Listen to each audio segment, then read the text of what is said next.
Kashmir the war of narratives, जिसको लिखा है बशीर असद साहब ने, सभागार में उपस्थित अल्ताफ बुखारी साहब, किरण श्रीवास्तव जी, देवियों, सज्जनों तथा मित्रों,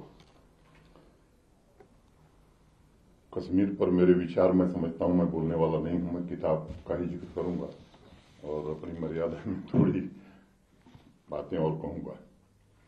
सबसे पहले मैं बशीर असद साहब को उनकी इस नई किताब Kashmir the war of narratives के लिए बहुत बहुत बधाई देता हूं और मेरी शुभकामना है कि ये बेस्ट सेलर बने। पुरानी पीढ़ी के पत्रकारों की तरह बशीर साहब के पैर और कान दोनों जमीन पर ही रहते हैं, ऐसा मैं मानता हूं। 5 अगस्त 2019 के बाद की परिस्थितियों के बारे में उन्होंने जो खुद अपनी आंखों से देखा है, जो महसूस किया है, उसी को उन्होंने लिखा है। मैं समझता हूं कि वो लोगों को जरूर पढ़ना चाहिए। सामान्य जन की भावनाओं को किस तरह से एक्सप्लॉइट किया जा रहा है, किस तरह से भ्रामक बातें फैलाई जाती हैं, मुझे लगता है कि इस किताब को पढ़ने के बाद ऐसे जीते जागते कैरेक्टर्स आपको मिलेंगे और ऐसे लोग भी मिलेंगे जो मेहनत हैं, मेहनत करके जम्मू कश्मीर की तकदीर बदलना चाहते हैं, चाहे वो किसान हो, युवा हो, व्यवसायी हो। भ्रम अनेक प्रकार से फैलाया जाता रहा है और उसके लिए किस प्रकार की मशीनरी का इस्तेमाल किया जाता है, ये किताब उस दृष्टि से भी बखूबी प्रकाश डालती है। मैंने अभी पूरी किताब पढ़ी नहीं है और मुझे लगता है कि अगर मैं किताब पर ज्यादा बोलूंगा तो वो सस्पेंस खत्म हो जाएगा, तो मैं यहीं छोड़ता हूं कि आप इसको पढ़िए। इस किताब की जो प्रस्तावना है, मैं बशीर साहब के आखिरी पैरे में जम्मू कश्मीर की आर्थिक सामाजिक स्थिति के बारे में उन्होंने जिक्र किया है और मैंने कई अवसरों पर ये बात कही है कि कुछ विशेष लोग हैं जिनका इलाज विदेश में हो सकता है, कुछ विशेष लोग हैं जिनके बच्चे विदेश में पढ़ सकते हैं, उनके लिए सारी सुविधाएं उपलब्ध हैं, सामान्य आदमी के लिए नहीं है। ये एक स्थिति लंबे अरसे से चली आ रही थी। इस किताब में उस बात का जिक्र है, अल्ताफ साहब, इसलिए मैंने कहा है, मैं अपनी ओर से नहीं कह रहा हूं। मोटे तौर पर अगर मैं 2-4 बातें कहूं तो सामान्य तौर पर जम्मू कश्मीर की जो पॉपुलेशन है वो 1,25,00,000 या अधिकतम 1,30,00,000 होगी। पिछले साल जो पार्लियामेंट ने बजट यहां का पास किया वो 1,08,000 करोड़ रुपए का है, मैंने मोटा मोटी 1,10,000 करोड़ का।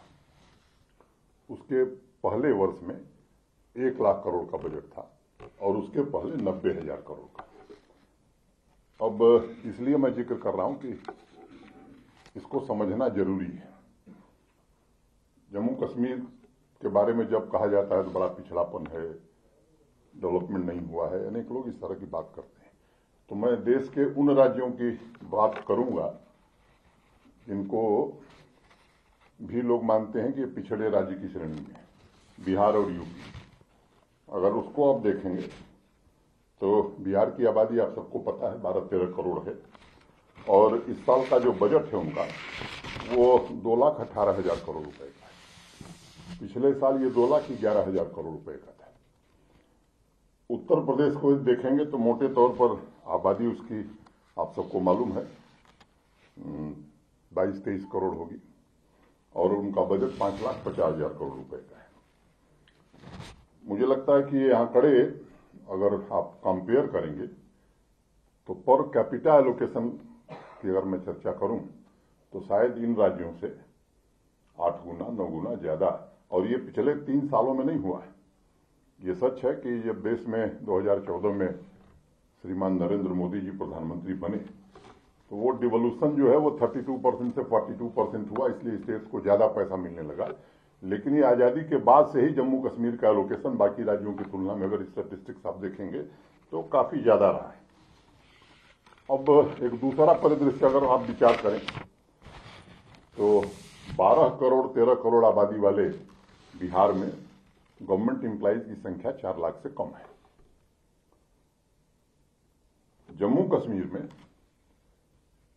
अस्थायी कर्मचारी माने परमानेंट एम्प्लॉय 4 लाख से ज्यादा हैं और 90,000 डेली वेजर्स हैं। बेचारे उनकी भी दिक्कत है, कोई कई वर्ष से काम कर रहा है, कोई 2,000 पाता है, कोई 3,000 पाता है, कोई 4,000। धरना भी करते हैं, प्रदर्शन भी करते हैं, उम्मीद में है कि शायद और विचार करना भी चाहिए। तीसरा पहलू, प्रधानमंत्री ग्राम सड़क योजना जब श्रद्धेय अटल बिहारी वाजपेयी जी देश के प्रधानमंत्री थे तो शुरू हुई थी। मुख्य उद्देश्य था कि गांवों को सड़क से जोड़ना। और मुझे लगता है कि जब योजना बनी तो जो क्राइटेरिया फिक्स किया था भारत सरकार ने, पहले चरण में फर्स्ट फेज में 1,000 आबादी के जो गांव हैं, ऐसे विलेज जिनकी पॉपुलेशन 1,000 है, उनको इस योजना में जोड़ा जाएगा। जब बाकी राज्यों के लिए ये क्राइटेरिया पॉपुलेशन की 1,000 थी तो हिली स्टेट्स के लिए, जिसमें जम्मू कश्मीर भी आता है, 500 थी। जब 1,000 आबादी के गांव सारे जुड़ गए तो भारत सरकार ने क्राइटेरिया बदली और कहा कि अब 500 आबादी के जो गांव हैं उनको हम सड़क से जोड़ेंगे। फिर हिली स्टेट्स के लिए वो क्राइटेरिया बदल गई, 250 हो गई। अब आज की तारीख में 974 गांव हैं जम्मू कश्मीर के जिनकी आबादी 250 से ज्यादा है, वो सड़क से नहीं जुड़े हैं। पीएमजीएसवाई प्रधानमंत्री ग्राम सड़क योजना फेज 2 ये मार्च 22 में पूरी होने जा रही है। भारत सरकार मैंने उस योजना को बंद करने जा रही है। पिछले दिनों मैं आया था, ग्रामीण विकास मंत्री और उनके सचिव से मैं मिला था ये अनुरोध करने के लिए कि हमारे लिए एक एक्सेप्शन मानिए, हम 5-6 महीने की अनुमति हमको और दीजिए। तो उन्होंने कहा साहब ये तो योजना ही बंद हो जाएगी, कैसे दे सकते हैं। हमने उनको कारण बताया कि पिछले 2 सालों की प्रगति देखिए, कितनी सड़कें बनी हैं पीएमजीएसवाई में, और इस साल की देखिए, तो शायद आपको अंतर समझ में आएगा। और इस साथ मैंने कई कारण बताया, उसको यहां मैं विस्तार से नहीं कहना चाहता हूं। भारत सरकार तय करेगी क्या होगा। अगर पावर सेक्टर की मैं बात करूं तो सामान्य तौर पर पिछले 7-8 वर्षों में खास तौर से अनेक रिफॉर्म्स हुए और अब हमारे पास बिजली की कमी नहीं है। सुदूर ग्रामीण अंचल में भी 20 घंटे 22 घंटे, श्रीवास्तव जी भी गांव से आते हैं, इनके गांव में भी 20-22 घंटे बिजली मिलती है, हमारे गांव में भी आती है। जम्मू कश्मीर में श्रीनगर और जम्मू में 20-22 घंटे बिजली उपलब्ध कराना ये बड़ी चुनौती है। मैं गुलमर्ग गया था पिछले दिनों विंटर स्पोर्ट्स में, तो एक कार्यक्रम था, ऐसे ही बात में मैंने एक भाषण में बात करी कि वादी के लोगों ने पहली बार बर्फ और बिजली एक साथ देखी।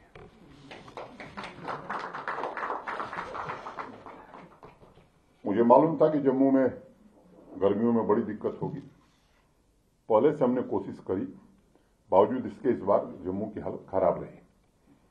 20 साल 25 साल के ट्रांसमिशन प्रोजेक्ट, जब मेन ट्रांसमिशन लाइन कश्मीर की बन रही थी जो ले तक गई है, तब उस समय जो प्रोजेक्ट भारत सरकार के पावर मिनिस्ट्री ने सैंक्शन किया उसमें लिखा हुआ था कि रजौरी या पुंछ में एक 400 केवीए का सब स्टेशन बनना चाहिए। ये बात 17 साल पुरानी हो गई, नहीं बना। अनेक ऐसे ट्रांसमिशन के प्रोजेक्ट अभी पूरे हुए हैं जो 17 साल पहले शुरू हुए, 18 साल पहले शुरू हुए। और दूसरा तथ्य कि मोटे तौर पर 6400 करोड़ रुपए 6400 करोड़ की बिजली हम खरीद रहे हैं और 2632 करोड़ रुपए हमको रेवेन्यू मिलता है। अब ये व्यवस्था चल पाएगी? मुझे लगता है कि देश में सबसे ज्यादा अगर मैं लॉसेस की बात करूं तो वही है। इस बार मैंने एक टारगेट दिया है कि 3 महीने में 10% कम करिए, तो हड़ताल की धमकी आने लगी। क्षमता की अगर मैं बात करूं तो मोटे तौर पर हाइड्रो पावर की क्षमता वहां 18 से 20,000 मेगावाट है। जनरेशन हमारा 3500 मेगावाट है। क्लासिक उदाहरण मिल जाएंगे, सयालकोट करके एक प्रोजेक्ट है, 84 में शुरू हुई थी, अभी वो आगे नहीं बढ़ रही। मैं ऐसे 10-20 नाम बता सकता हूं। अभी नेशनल हाइड्रो पावर कॉरपोरेशन के साथ कुछ हम लोगों ने अनुबंध किए हैं और मैं उम्मीद करता हूं कि कुछ प्रोजेक्ट ऐसी थी जिनके फेज 1 पूरे हो गए थे, तो फेज 2 जल्दी 3.5-4 साल में पूरे हो जाएंगे, और बाकी जो परियोजनाएं मुझे लगता है 5 साल में पूरी हो जाएंगी। तो जितनी बिजली 47 से अब 2000 तक बन रही थी, मुझे लगता है कि 2025-26 तक उतनी बिजली और बनने लगेगी। ये मैं पूरी तरह से आश्वस्त हूँ और ये काम निश्चित रूप से हो जाएगा। तब शायद थोड़ी स्थिति हमारी बेहतर हो। अब ये बुनियादी सुविधाएं किस लिए लोगों को नहीं मिली, ये गौर करने का विषय है। मैं इस स्थिति में नहीं हूं कि इस पर मैं कोई बात कर सकूं। इसके लिए राजनीतिक लोग हैं मेरे पास, उसके लिए लगता है कि मैंडेट नहीं है, क्यों उखाड़ेगा। मैं केवल तथ्य ही रख सकता हूं। एक बात मुझे समझ में आती है कि वहां भी लोग हैं जिनको भारत से बहुत प्रेम है, वहां भी लोग हैं जो राष्ट्रीय पर्व मनाना चाहते हैं, वहां भी लोग काफी संख्या में हैं। ये गलत धारणा फैलाई है, कुछ लोग हो सकते हैं, लेकिन वहां बड़ी संख्या में ऐसे लोग हैं जो राष्ट्रीय प्रतीकों के प्रति सम्मान रखते हैं, मुझे लगता है। और ये मैंने इस बार महसूस किया है। मैं महामहिम राष्ट्रपति जी आए थे, मुझे लोगों ने बताया कि साहब जब राष्ट्रपति जी आते हैं, प्रधानमंत्री जी आते हैं, तो यहाँ बंदी होती है। हमने कहा किस बात की बंदी होती है, थोड़ा समझने की कोशिश की। ईश्वर की कृपा से कोई बंद नहीं हुआ। 5 अगस्त फिर बंदी होगी। अच्छा, मेरे ध्यान में ही नहीं था कि 5 अगस्त कोई महत्वपूर्ण चीज है, तो उस दिन डीडीसी चेयरमैन साहब लोगों को मैंने बुलाया था, कुछ आए कुछ नहीं आए। बाद में मुझे पता लगा लड़कियों की फुटबॉल लीग का मैंने उसी दिन शुभारंभ किया हमने, जम्मू कश्मीर की फिल्म पॉलिसी उसी दिन शुरू किया हमने।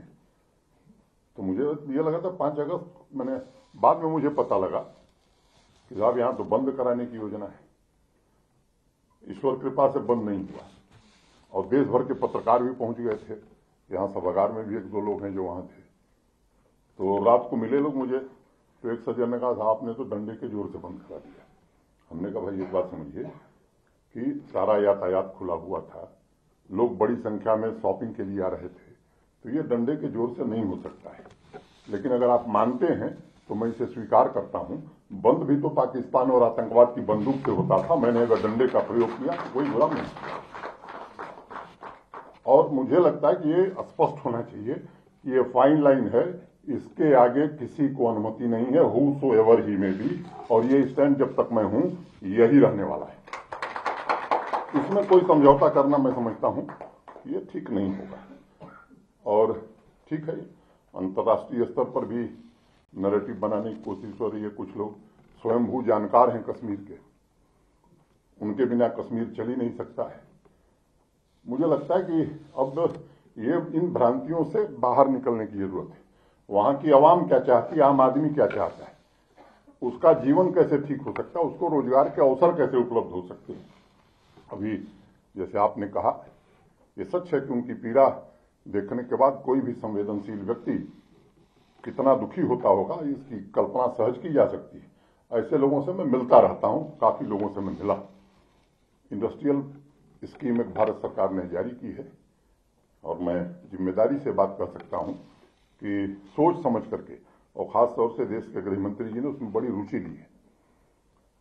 सामान्य तौर पर जहां इंसेंटिव दिए गए, अगर आप देखें तो लोग इंडस्ट्री लगाने के लिए, रोजगार देने के लिए नहीं गए, इंसेंटिव लेने के लिए गए।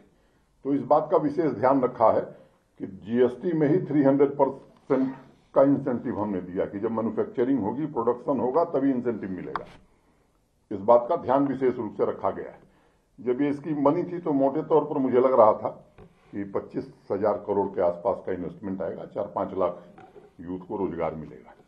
लेकिन अभी आज की तारीख में हमारे पास 23,500 करोड़ के प्रस्ताव आ गए हैं आज की तारीख में, जिसमें से 5,000 करोड़ के आसपास की स्वीकृति इस महीने तक हो जाएगी। 2,300 करोड़ की स्वीकृति हो गई है। और जिस तरह का मैं वातावरण देख रहा हूं, इंडस्ट्री का इंटरेस्ट देख रहा हूं, मुझे लगता है उसमें जरा मैं क्लासिफाई भी कर दूं कि 11,000 करोड़ का कश्मीर में है और 12,000 करोड़ का जम्मू में, क्योंकि यहां ये भ्रम जरा जल्दी फैलता है। तो इसलिए कि जम्मू में आ जाएगा, कश्मीर में कैसे आएगा। मैं जो अनुमान कर रहा हूं, अगर मेरा अनुमान सही है तो 22 तक मैं आश्वस्त हूं कि मिनिमम 50,000 करोड़ का इन्वेस्टमेंट वहां आएगा और 10 लाख युवाओं को रोजगार मिलेगा। बच्चों से मिलता हूं, एमटेक किया हूं, अच्छे इंस्टीट्यूशन से किया हूं, 4 साल से बैठा हूं। उन्होंने कहा क्यों? कहा साहब सरकारी नौकरी निकलेगी तो अप्लाई करेंगे। इस मानसिकता से बच्चे बाहर आए। मिशन यूथ करके एक कार्यक्रम शुरू किया है। मैं नहीं मानता हूं कि उससे सब कुछ बदल जाएगा, लेकिन मैं कह सकता हूं कि गति पकड़ लिया उसने। हर पंचायत में यूथ क्लब बन गए और 15 अगस्त के दिन उन बच्चों से मैंने 8 जिले के बच्चों से बात की। उनमें उत्साह है और अनेक इस तरह के कार्यक्रम मुमकिन हो, महिलाओं के एंटरप्रेन्योरशिप के लिए हौसला हो, अनेक कार्यक्रम भी शुरू किए हैं। और मुझे लगता है कि लोग रुचि भी ले रहे हैं। बॉम्बे स्टॉक एक्सचेंज ने 360 डिग्री फाइनेंशियल सर्विसेज की ट्रेनिंग वहां के नौजवानों को देने का काम शुरू किया है। पैंडेमिक जरूर बाधा पैदा करता रहा है। लक्ष्य हमारा है 5,000 लोगों को ट्रेन करने का, और उसमें कोई बहुत पढ़ा लिखा होने की जरूरत नहीं है। आशीष चौहान रेगुलर आते रहते हैं। और वे टाटा टेक्नोलॉजी की मदद से जो 2 सेंटर हमने बनाए, एक जम्मू का, जब बारामूला में, एक जम्मू में, तो जब मैं जम्मू सेंटर को इनॉग्रेट कर रहा था तो IIT जम्मू के डायरेक्टर मेरे साथ थे। तो उन्होंने मुझसे कहा कि साहब ऐसे इक्विपमेंट तो हमारे IIT में भी नहीं है, और ये 2 बने हैं, 14 आने वाले 6 महीने में बन जाएंगे, ताकि अधिक से अधिक जो आज इंडस्ट्री को जरूरत हो ऐसी वर्कफोर्स हम जम्मू कश्मीर में तैयार कर सकें। और मैं ईमानदारी से आपको बताऊं कि वहां जो टैलेंट है, शायद पिछले 35-40 साल से मैं भी सक्रिय रहा हूं, देश के किसी हिस्से में मैंने नहीं देखा है। और खासतौर से बच्चियां, मैं जितनी सराहना करूं कम है। प्रधानमंत्री जी विशेष रूप से रुचि रखते हैं जम्मू कश्मीर में, ये मैं बहुत जिम्मेदारी से बात कहना चाहता हूं। और मोटे तौर पर 7 नए मेडिकल कॉलेज जम्मू कश्मीर में, 2 AIIMS, 2 cancer institute, bone institute, ये ऐसे अनेक संस्था, IIT, NIFT, IIM, 2 central university, ये ऐसे इंस्टीट्यूशन, ये सब 2014 के बाद के हैं, 15 के बाद के। जम्मू का एम्स पहला बैच ऋषिकेश में पहले बैच के बच्चे पढ़ रहे थे। इस साल के बच्चे जम्मू पढ़ेंगे। श्रीनगर के पास अवंतीपुरा में बन रहा है, वहां कुछ आर्मी का कैंप है, उससे कोई विवाद था, विवाद हल कर दिया गया है। टेंडर PWD बना रही हो गए, वो काम भी शुरू होने जा रहा है। तो इस तरह का अगर मैं कुछ आंकड़ों की बात करूं, 15-16 में नवजात शिशु मृत्यु दर 23.1 थी, आज 19-20 में घट करके सिंगल डिजिट हो गई, 9.8 पर आ गई। अगर शिशु मृत्यु दर की मैं बात करूं 15-16 में, तो ये 32.4 थी, आज ये घट करके 16.2 हो गई। अंडर 5 मार्टेलिटी रेट की मैं बात करूं तो 15-16 में 37.6 थी और आज ये 18.5 रह गई। अनेक इस तरह के काम हुए हैं।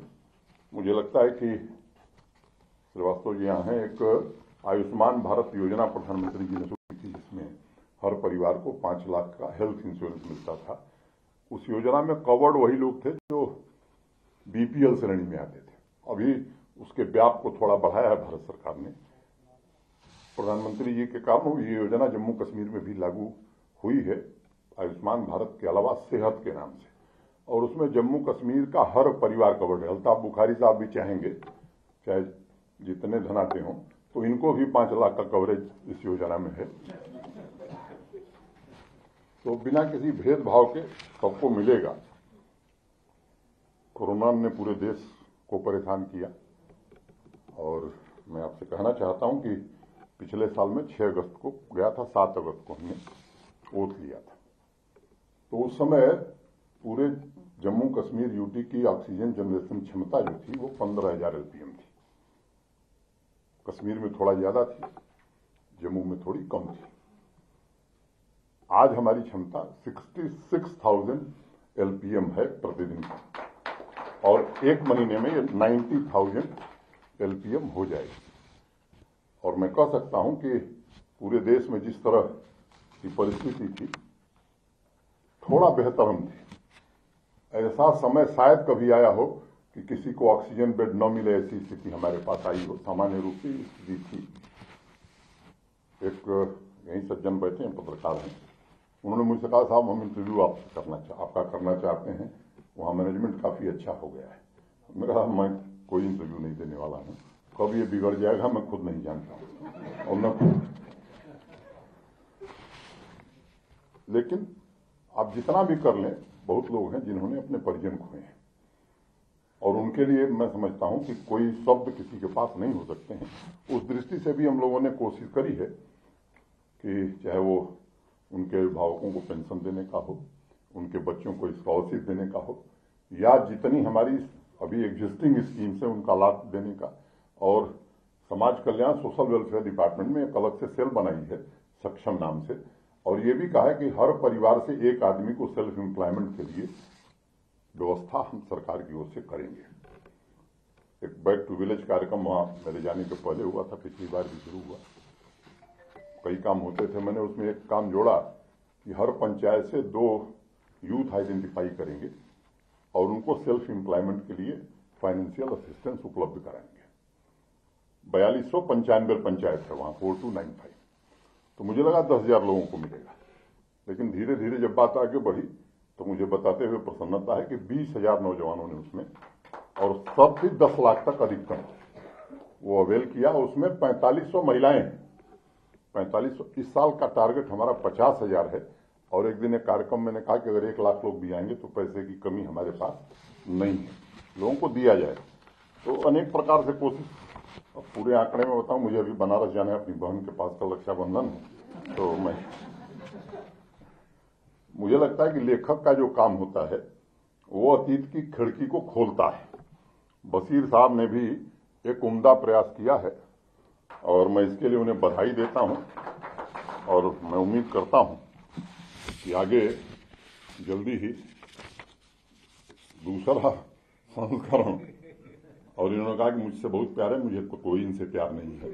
किसी लेखक से और पत्रकार से प्यार करना, इससे भारी काम कुछ हो ही नहीं सकता है, तो अब क्या लिख देगा। तो मैं आप सबके प्रति हृदय से कृतज्ञता ज्ञापित करता हूं और विनम्रता से एक बात कहना चाहता हूं कि जम्मू कश्मीर, मैं मानता हूं कि जितने लोग जो चाहें करें, लेकिन हमारा दृष्टिकोण साफ है।